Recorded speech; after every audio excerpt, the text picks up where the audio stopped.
Soccer ball kick, a fundamental movement skill. Why is the soccer kick so important?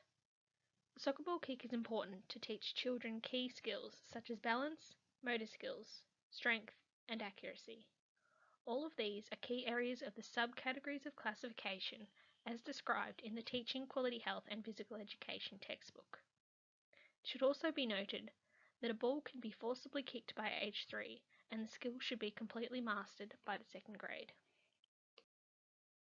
In order to master the fundamental movement skill of a soccer ball kick, the students must first learn which is their dominant foot. To do this, have students get into pairs. In the pairs, get students to give their partners a gentle push to see which foot they land on. To ensure the safety of all students, first demonstrate that it need only be enough force to move the student from a standing position and not enough that they would actually fall over. Equipment needed. For all aspects of teaching this fundamental movement skill, you will need either a soft ball or slightly flat soccer ball, a fully inflated soccer ball, floor markers. Now these can be either lines on the court or floor dots. Cones used for aim. A soccer goal can also be used instead of cones. And you can incorporate things like bean bags, either to sit on top of a cone and knock off for aim, or to stabilize a ball for easier kicking. Once the dominant foot has been established, students should then spread out in a line or semicircle and practice balancing on that foot. Once students can comfortably balance, they should begin practice swinging their non-dominant leg and locking their ankle in preparation for kicking the ball. Students need to begin by being spread out enough that while practicing they won't hurt each other or themselves. In order to get your best from the class, you must give your best. Ensure that the area you are taking the class is safe for all students. Ensure that students are able to see you clearly and that they are facing away from the sun. If it is a windy day, be sure that they can still hear you.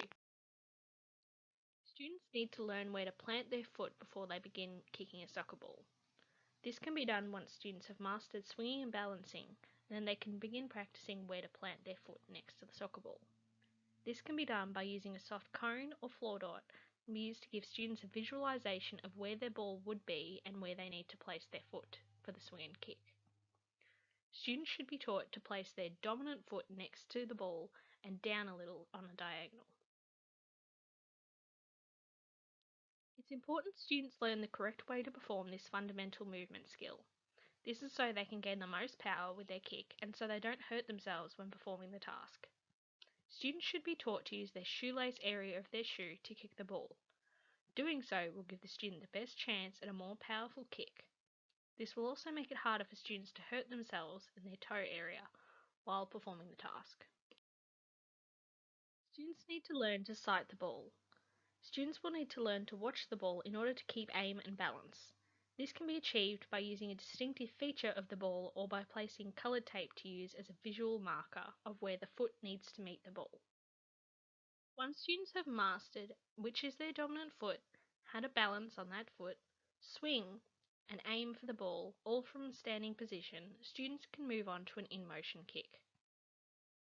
To begin teaching an in-motion kick or running kick, have students take 2 or 3 steps back from a marker on the floor and practice planting their foot from a running position.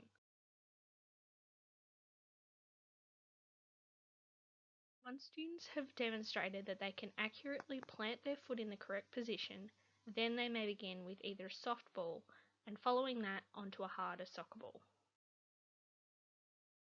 Once students have mastered the key areas of the fundamental movement skill, we can focus on getting power and accuracy from the kick. Power will come more naturally as they progressively master the skill and gain more confidence. Accuracy can be taught by getting students to either try to hit a target or aim between 2 targets. These can be trying to knock a beanbag off a cone, aiming between 2 cones, aiming into a soccer goal, and aiming through the legs of another student. Students can begin with a softball and progress to a proper soccer ball as they feel comfortable. Additional resources. Please visit the Victorian Curriculum Assessment Authority website for more information on fundamental movement skills and how to teach them. Additionally, you can use the Teaching Quality Health and Physical Education textbook. Additionally, a lot of soccer coaching videos can be found after a quick online search. These may be helpful to give different ideas on how to make teaching this movement skill more fun and engaging for students.